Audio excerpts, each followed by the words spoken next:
comentar en base a un caso clínico que tuvimos en el servicio aquí hace poco y mientras lo vamos viendo, pues a ver si vamos poniendo algunas cosas en común. Me tomaré la licencia de haceros alguna pregunta sin maldad, a ver si nos vamos animando a contestar. Y nada, para simplemente ver cómo hacéis también vosotros las cosas en vuestros hospitales. Así que sin más, empezamos. El caso consta de un varón de 60 años que acude a urgencias, traído por el 061, después de caerse pues, desde una altura de 8 a 10 metros. Cuando llega a urgencias está intubado con Glasgow 3, no responde.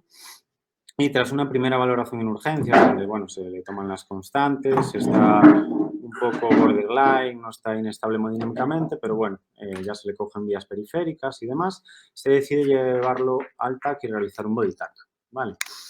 Aquí tenéis, bueno, un poco todo el diagnóstico en la izquierda, pero bueno, para resumirnos, que si no nos da tiempo, el paciente tiene un traumatismo craneoencefálico grave, un traumatismo vertebral que consideramos estable y además tiene traumatismo torácico con datos de sangrado y hemotórax, traumatismo abdominal también severo con datos de sangrado a varios niveles, en hígado, en bazo, en páncreas, en riñón y por nuestra parte tiene un traumatismo pélvico que consideramos inestable y luego nos meteremos un poquito más a fondo con nuestra fractura. Vale, pero bueno, entonces para empezar un poco, a ver si alguien se anima a decir algo. Si os llega este paciente y estando en este punto, el paciente tiene vías periféricas, está en urgencia, está no estable hemodinámicamente, perdón, pero tampoco inestable, ¿qué haríais vosotros o qué creéis que falta por hacer en este momento? No sé si alguien se anima a decir algo.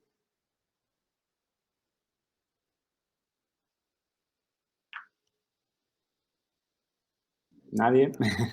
Bueno, pues nada, seguimos y luego lo vamos viendo. Para empezar, bueno, pues haciendo una breve revisión del paciente que tenemos, ¿no? Ya en los años 80, las guías de la AO decían que nuestro paciente, como veis en negrita, con todas las lesiones que tiene menos de un 10% de probabilidades de sobrevivir, es decir, estamos ante un paciente muy severo. Probablemente a día de hoy, a través de protocolos y de guías terapéuticas, esta probabilidad pues, sea un poquito mayor, ¿no? Pero no deja de ser un paciente muy grave. Y otra de las preguntas que nos hacemos es el timing quirúrgico, es decir, la secuencia del quirófano, porque tiene muchas lesiones potencialmente sangrantes y mortales, pero ¿cuál debemos abordar primero, ¿no? En aquel entonces, bueno, se decía que pues un poco siguiendo un poco de sentido común, aquella que tenga más riesgo de sangrado mayor voluminoso, pues debería ser la primera a abordar. Pero, en todo caso, no había ni consenso ni unas guías claras en cuanto a establecer una secuencia lógica de abordaje. Ya un poquito más adelante, un poquito más actual, y esto es un poco la base ahora también de la TLS, tenemos este tipo de secuenciación, ¿no? Dependiendo de, sobre todo, el estado de nuestro paciente. En los pacientes que están más in extremis, con ausencia inestables hemodinámicamente o ausencia de signos vitales, ahí no tenemos tiempo de pararnos a hacer pruebas complementarias.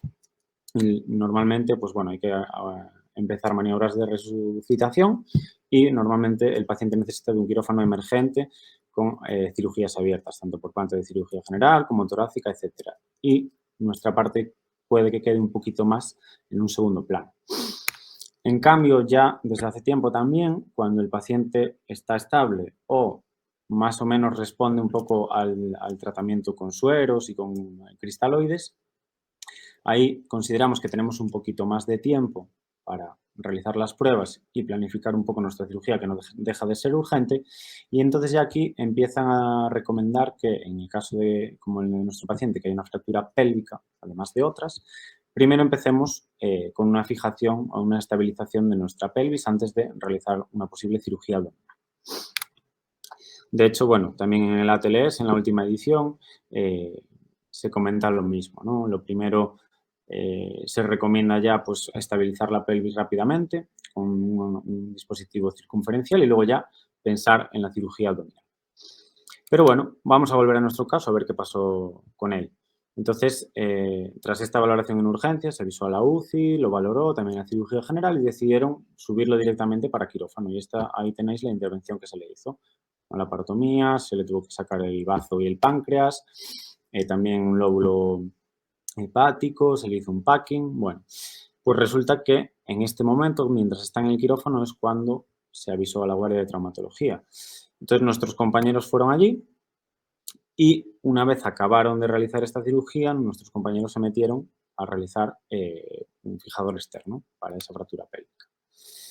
Tras la cirugía ingresó en la UCI para el control, pero bueno, el paciente presentó mala evolución con un fracaso multiorgánico y falleció en menos de 24 horas. Entonces, otra pregunta que lanzamos, a ver si ahora se anima alguien, es si cree que algo se hizo mal o si cree que él lo hubiera hecho de manera diferente, a lo mejor el tiempo quirúrgico o alguna otra cosa, no sé qué opináis. ¿Creéis que hay algún error?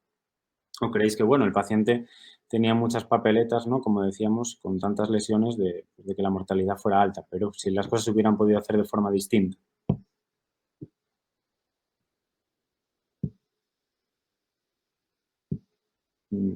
¿Nadie? Sí, un momentito. Hola, ¿qué tal? Mira, soy Diego Capón. Yo creo que había que fijar antes la pelvis que hacer el packing preperitoneal. Vale. Porque si no, no tiene mucho sentido eso.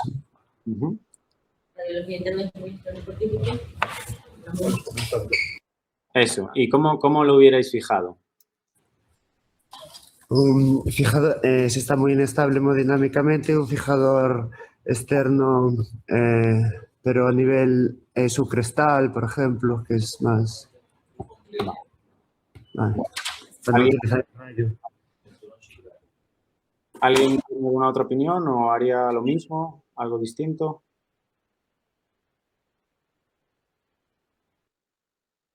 Bueno, vale. Parece que, bueno, nosotros como traumatólogos, ¿no? Nos parece muy importante la pelvis y siempre vamos a querer un poco empezar y hacerlo lo antes posible, ¿no? Yo creo que ahí estamos bastante de acuerdo, pero vamos a darle un poco de peso a esa opinión. Muchos de los artículos que veréis son realizados en cadáver, pero bueno, como es lógico, porque muchas veces en situaciones de emergencia no se pueden hacer estudios, pero bueno, son estudios biomecánicos que muchas veces nos dan buena información. Este ya es de hace mucho tiempo, pero ya sienta unas bases, ¿no? Y en este lo que hacen es, pues en fracturas inestables rotacionalmente, en libro abierto, realizan pues una laparotomía sin haber estabilizado la pelvis. Y lo que comprueban es que la pared abdominal pues sí que proporciona una cierta estabilidad al anillo pélvico. Por lo tanto, si realizas una laparotomía previamente a la fijación, lo que estás haciendo es aumentar esa inestabilidad, darle un mayor volumen a la pelvis y con todo eso pues provocar un mayor sangrado a ese nivel, ¿no? Entonces, concluye un poco que la estabilización previa puede prevenir ese efecto de la laparotomía y reducir tanto el volumen pélvico como el sangrado.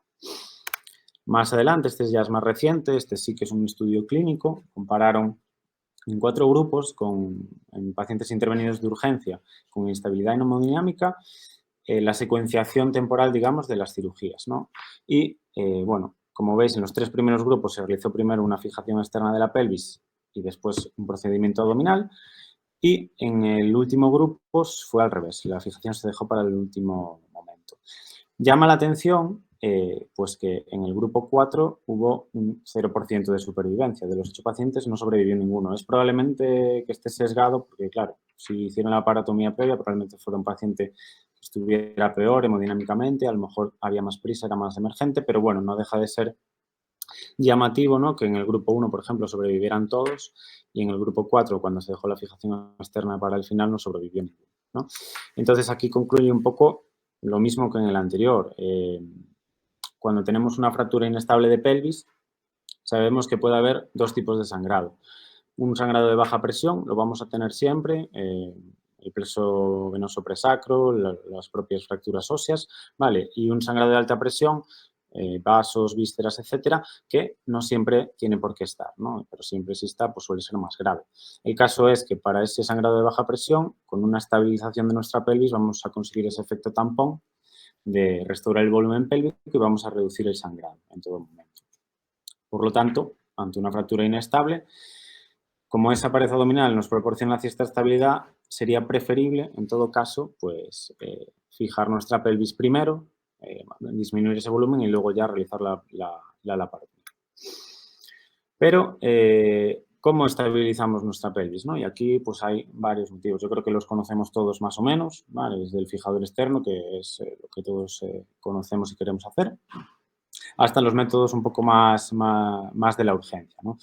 Entonces, claro, sabemos que nuestro fijador externo nos va a proporcionar la estabilidad, pero a veces en un paciente que está inestable, a lo mejor no tenemos todo el tiempo que necesitamos. Entonces, podemos utilizar uno de estos dispositivos. Pero yo me preguntaba, ¿realmente estos dispositivos que van por fuera del paciente, que no es un fijador externo, proporcionan una estabilidad igual al fijador o, bueno, es algo más o menos que se pueda llevar? Bueno, pues hay algún que otro estudio, también hecho en cadáver, que compara el T-Pod, que es ese que tenéis en la imagen, que, bueno, no deja de ser un dispositivo que proporciona una estabilidad, ¿no?, circunferencial a la pelvis mediante compresión. Y lo compara con un fijador externo supracetabular, tanto con un pin en cada lado como con 2 pines en cada lado. Fracturas también inestables rotacionalmente. Se mide la estabilidad pélvica y la rigidez del montaje y se concluye que no hay ninguna diferencia significativa, por lo que el T-Pod puede ser un método totalmente válido, fácil y rápido de aplicar en la urgencia y, sobre todo, en situaciones pues, más emergentes nos puede dar una estabilidad sin necesidad de tener que hacer otra cosa corriendo en el quirófano. Siempre y cuando tener en cuenta que tienen sus limitaciones y, sobre todo, con el daño de partes blandas, que no los podemos dejar o no se recomienda dejar más de 24 horas por la presión que produce. Pero, ¿dónde lo debo colocar? Yo creo que antes igual había un poco más de controversia en esto y ahora ya está un poquito más claro, ¿no? Ya hay varios estudios. También este mismo es en cadáver y con el mismo dispositivo, colocado a nivel de las espinas ilíacas o a nivel del trocánter mayor. Y miden un poquito lo mismo, ¿no? La estabilidad y el desplazamiento de los fragmentos. Es un estudio biomecánico también. Y se ve que en todas las maniobras sobre el paciente, pues bien sean las transferencias en cama, los giros, el elevar el cabecero, hay menos desplazamiento de los fragmentos y, por lo tanto, mayor estabilidad si se coloca a nivel de los trocantes mayores. Además, al tener una colocación más baja, también va a facilitar un poco los abordajes abdominales. Pero si no disponéis de un dispositivo de este tipo en vuestro hospital, que no podemos hacer nada, no. Está, pues, digamos, un método un poquito más clásico o rudimentario, que es el realizar la compresión con las sábanas, y en este es del mismo grupo de antes, en fracturas inestables también verticalmente, compararon el T-Pod con la compresión con sábanas y vieron que no había grandes diferencias o no había diferencias significativas en cuanto a la estabilidad. Por lo tanto, las sábanas pueden ser un método válido también, similar a estos dispositivos y que incluso tienen un menor coste y una disponibilidad mayor que las hay en cualquier lado. Vale. Entonces, bueno, pero aparte de estos dispositivos externos que nos hacen una gran labor en la urgencia, vamos a suponer que nuestro paciente está estable y vamos a hablar un poco de lo que a todos nos gusta más, ¿no? Que es nuestra fijación externa, ¿no? Es nuestro momento. Y os traemos aquí este artículo que nos pareció muy interesante, ¿vale? Que es el concepto de esto que veis ahí arriba del 222-2020, que es fácil de recordar. Esto brevemente quiere decir que el 222 es, bueno, si nos colocáramos en la espina ilíaca anterosuperior y fuéramos 2 centímetros a distal y 2 centímetros a medial y ahí realizáramos una incisión de más o menos 2 centímetros, caeríamos directamente en la espina ilíaca anteroinferior. ¿Vale? Eso sería para localizar nuestro punto de entrada para una fijación supracetabular. Y luego el concepto del 20-20 viene a referirse a lo que veis ahí en las otras dos imágenes, que si nos desviamos angularmente 20 grados, digamos, nuestro cuerpo hacia lateral y la punta de nuestro pin hacia medial y 20 grados hacia caudal, o sea, nosotros hacia caudal y la punta del pin hacia cefálico, siempre vamos a encontrar una vía segura, ¿vale? Y este artículo o este estudio está realizado por residentes entrenados y sin necesidad de realizar radiografía previa ni intra. Es decir, esto lo hacen así, como os he explicado. Miden 222, cuentan 20-20 y luego miden si el pin está dentro y, en teoría, ellos, los 15 o 20 pacientes que hay en el estudio, van todos por dentro de su vía segura. Pero esto lo vamos a ver un poquito mejor ahora con estos vídeos que realizamos, ¿vale? Esta es la fractura de nuestro paciente. Bueno, os lo voy a enseñar mejor aquí porque lo vamos a marcar. Y como veis, bueno, pues tiene una fractura ahí de ambas ramas de un lado, afecta un poquito la pared anterior del acetábulo, del otro lado igual. Y ya podéis ver ahí desde esa vista superior o desde esta AP que la sínfisis está abierta, ¿no? No se apreciaba claramente en el TAC ninguna fractura a nivel posterior, pero probablemente sí que tuviéramos afectación de la sacroiliaca derecha, porque, como luego veréis, reducimos y se cierra. Y bueno, aquí se puede apreciar que está un poquito abierta, ¿no? En esa zona. Vale, pues ahora vamos con nuestra radiografía, ¿vale? Para que veamos las proyecciones que sí que debemos tener en cuenta y saberlas en quirófano. Entonces, desde una buena P, hacemos una obturatriz, que es esta, y le damos ahora un poquito de outlet. Y ahora vais a ver ahí cómo va apareciendo nuestra lágrima por encima del cotilo, ahí se ve muy bien. Vale, ese es nuestro canal, esa es nuestra vía segura. Vale, aparece ahí. Ahora veréis, bueno, volvemos a la P, si oblicuamos hacia el otro lado obtendremos una ilíaca o alar. Ahí está, que también nos vale para comprobar que nuestro pin vaya por encima. Ahí cuando se ve bien también la anteroinferior es que tenéis una buena proyección. Y ahora os vamos a mostrar.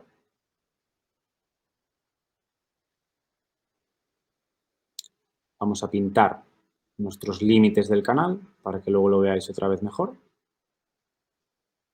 La pared medial, la pared lateral y por posterior la escotadura ciática. Y ahora lo que vamos a hacer es volver a darle este shader radiográfico. Vamos a buscar otra vez nuestra proyección. Y ahí estamos. Eso es nuestra teardrop view o TP view, como suele llamarse, ¿no? Esta imagen en lágrima. Y veis ahí bien marcados pues sus límites, ¿no? Vale. Pero ahora vamos ya a lo más interesante, que es nuestros pines. Vale, aquí tenemos nuestra fractura, está sin reducir, tenemos un pin colocado y, pues bueno, vemos que va por dentro, que no sale por ningún lado. Y esto es lo que veríais en el quirófano. Buscaréis la imagen, más o menos. Esa parece una buena y veis que parece que va totalmente por dentro. Y entonces ahora,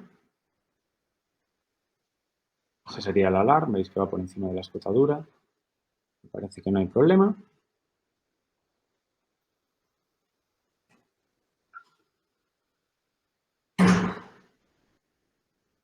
Y ahora lo que vamos es a medir esa angulación de la que hablábamos antes, esos 20 grados, ¿no? Desde la línea media, digamos. Acordaros que nuestra pelvis en este caso está sin reducir, entonces es probable que no sean 20 y efectivamente tiende más a unos 35, 40 grados, ¿vale? Esto hay que tenerlo en cuenta, porque antes de reducir, pues esos 20 grados se dan en pelvis más anatómicas. Vale, y si vamos a los otros 20 grados hacia cefálico, en la proyección lateral, ahí, aquí sí que se va a dar un poquito mejor. Y podéis comprobar que sí que está más o menos a 20 grados de esa inclinación. Vale. Y entonces ya esta pelvis ahora está reducida. Se cerró la sacroiliaca por detrás. Dentro en la sínfisis se ve que está más cerrado, pese a que tiene una fractura, por eso no está cerrado de todo. Tenemos también nuestro tornillo que consideramos que está bien colocado. Ahora lo vamos a buscar.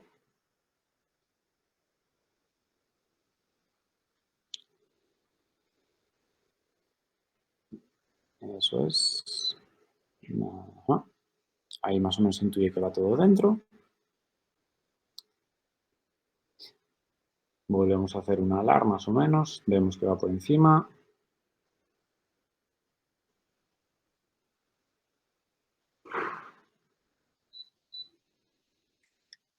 Y igual que antes vamos a medir ahora cómo están los dos ángulos una vez con la pelvis reducida. Vale. Ya os adelanto que no son 20, pero sí que se disminuyó un poco, está más ahora más que hacia 40, hacia 30 grados, ¿no? Pero bueno, para que veamos que tampoco es una norma eso del 20-20, pero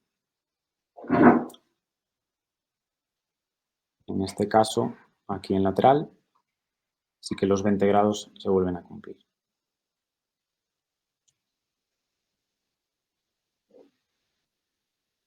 Pero bueno, y vosotros diréis, vale, esto está muy bien, pero claro, esto no tenemos tiempo de planificarlo ni nada. Pero bueno, simplemente para que, si os preguntáis si esto es reproducible o no en el quirófano, pues mira, este es el caso, por ejemplo, de nuestro servicio, en el que podéis comparar un poco las dos imágenes, la imagen radiográfica en quirófano y la planificación 3D, ¿no? Y como podéis observar con una buena proyección en el quirófano, sí que tenemos esas referencias y nos podemos guiar. Pero bueno. Ay. Espera.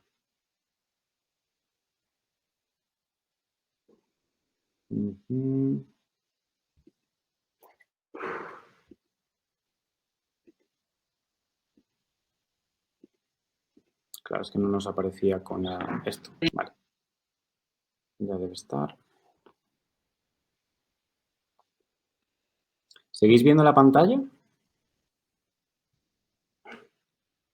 ¿Se sigue viendo la pantalla? Sí, ¿Hola? se ve, se ve. Efectivamente se ve la pantalla ahora. Vale, se ve la presentación, ¿no? Sí, Vale, se ve el bueno, keynote. ya como veis, ya es el final de todo, nada. Ya como os decíamos al principio, es un tema muy amplio, lo quisimos pues bueno, orientar un poco desde la actuación en urgencias. Yo creo que lo más importante es que tenemos que saber que una fractura pélvica inestable es una lesión potencialmente muy grave, que siempre va a sangrar y que tenemos maneras muy rápidas y muy sencillas de estabilizarla, aunque sea, pues digamos, de forma temporal, pues con unas sábanas, con un dispositivo si tenéis, con una faja pélvica. Y si la cirugía es muy emergente por parte de cirugía, pues nada, le Lo colocamos... que no sé si puedo ampliar la pantalla desde aquí, joder. No, pero tiene que hacer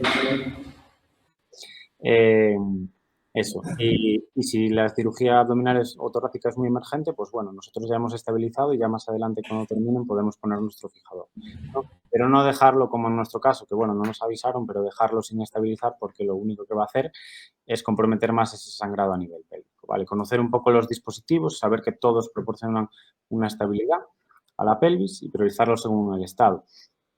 Y nada, en cuanto a la fijación supracetabular, que bueno, es la más recomendada actualmente porque es la que obtiene una mayor estabilidad y mayor rigidez, pues eso, conocer las proyecciones radiológicas brevemente, nuestra imagen en lágrima que es fundamental para ver la vía y conocer esa vía segura. Y bueno, nada más. Ahora yo creo que sería interesante, pues, nada, que dierais vuestra opinión sobre este caso, lo dicho, si hubierais hecho algo distinto o cómo lo hacéis un poco en vuestros hospitales, si tenéis los dispositivos o tenéis algún, digamos, equipo de politrauma en el que siempre se discutan estas cosas, no como aquí, o bueno, no sé, que comentemos un poco.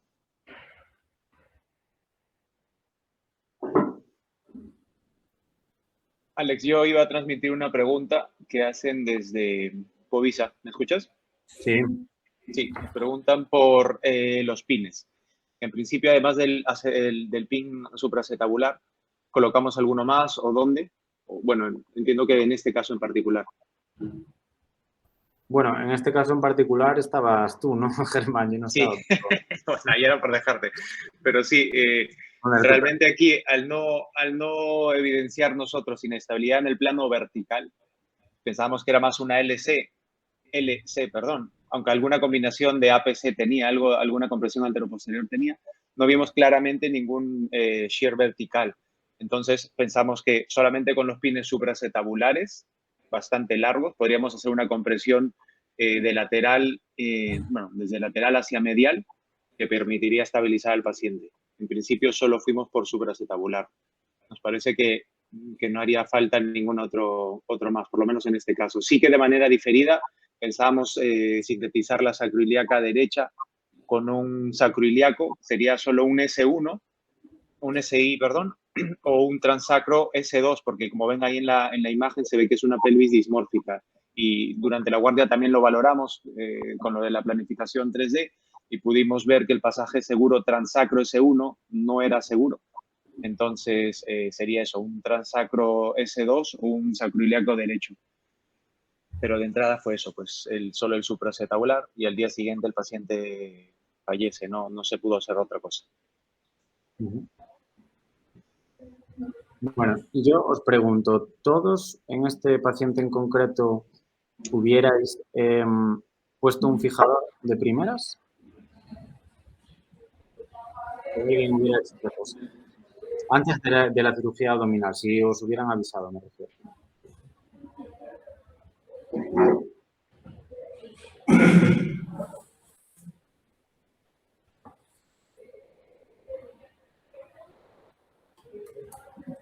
Yo que nadie se anima a hablar, os diría que un fijador externo, salvo que estés muy avezado, que yo creo que ninguno de nosotros somos tan rápidos, no se pone más de media hora normalmente en un quirófano. Entonces yo creo que un paciente crítico, y ahora disponemos de las fajas, utilizar la faja si la laparotomía tiene que ser urgente. Con respecto a lo que comentabais antes de poner un segundo pin, yo creo que lo importante en un paciente crítico no es reducir completamente un componente vertical, sino que es disminuir el volumen pélvico y una vez que eso esté controlado hemodinámicamente, ya en un segundo tiempo se podrá reducir la pena. Es lo que pienso. Creo que hay personas que a lo mejor nos están escuchando con más experiencia en este tema, a ver qué opinan.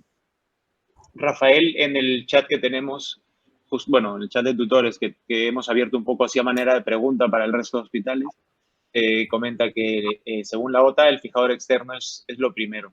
En el hospital realmente, bueno, en este caso haciendo un análisis crítico, se actuó bastante mal desde puerta porque no se avisó a trauma para nada. O sea, esa valoración inicial en el box de críticos abajo en urgencias estuvo trauma ausente porque no avisaron. Entonces, nosotros de entrada hubiésemos, pues, comentando lo que acaba de decir Alejandro, pues, por lo menos haber puesto el tipo de un binder pélvico y luego ya que cirugía general haga lo suyo si en teoría piensan ellos que es lo prioritario, pero bueno, es que en este caso en particular la actuación fue así un poco por detrás de traumatología. Voy a compartir para que nos veamos las caras.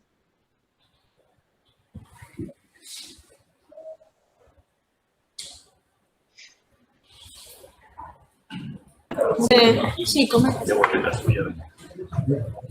Hola, soy Lolo Galdo de Vigo. Solo comentar que en algunos protocolos de actuación así de politraumatizado se le da mucha importancia a un gesto tan simple como solidarizar los dos pies, la punta de los dos pies en un paciente así muy crítico, colocar las puntas de los pies juntos, sujetarlo con una venda y luego utilizar pues lo primero que haya a mano, por ejemplo, una sábana a nivel de los trocánteres. Y eso, por ejemplo, para el caso este de la actuación en puerta, por ejemplo, pues ya hubiese sido un pequeñito gesto, digamos, de estabilización, ¿vale? Yo, por ejemplo, pienso que muchas veces pues está muy interiorizado, ¿no? Ante un politrauma, pues, por ejemplo, ponerle un collarín cervical antes de hacerle ninguna prueba. Pues asumiendo que puede tener una lesión vertebral, se demuestra lo contrario, ¿no? Pero muchas veces yo creo que la pelvis no entiende muy bien por qué se deja un poquito más de lado y solo realmente se hace algo una vez que ya tienes un diagnóstico, ¿no? Quizá pues eso, poner una sábana o una faja pélvica que no lleva realmente mucho tiempo puede ayudar a que lo que nos puede es, bueno, pues por lo menos asegurarnos un momento y estabilizarla y si luego se hacen las pruebas y no tiene nada, pues se les retira, ¿no? Me parece que no se pierde mucho tiempo y se puede ganar.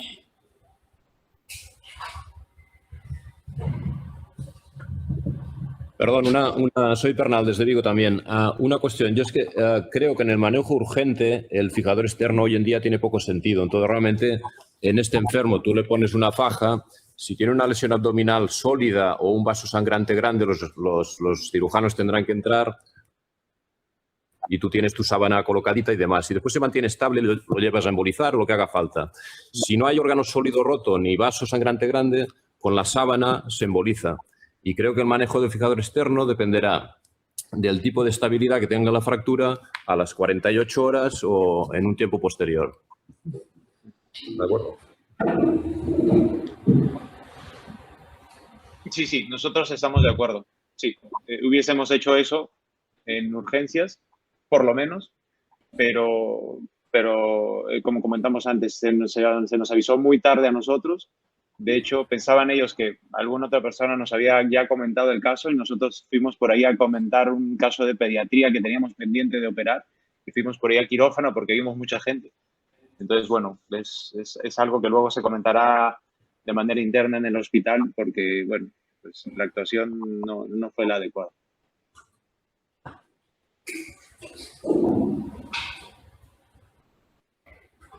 Yo os quiero comentar una cosa. A ver, todos podéis pedir un tipod. A nosotros nos lo ha traído la ortopedia habitual de acá. Creo que es que lo tengáis porque es cómodo. Hay algún vídeo tutorial de cómo colocarlo porque tiene sus cosillas para apuntar la hora. ¿Sabéis? Tenéis un recuadro donde se puede apuntar la hora a la que ha hecho compresión. Si queréis soltar la compresión cada X tiempo, también lo podéis hacer. Y yo creo que todos deberíamos estar acostumbrados al manejo de él. Y ya os digo, vuestra ortopedia os lo puede traer, quien lo tengáis habitualmente, y creo que es un dispositivo que los servicios de trauma lo tenemos que tener a mano.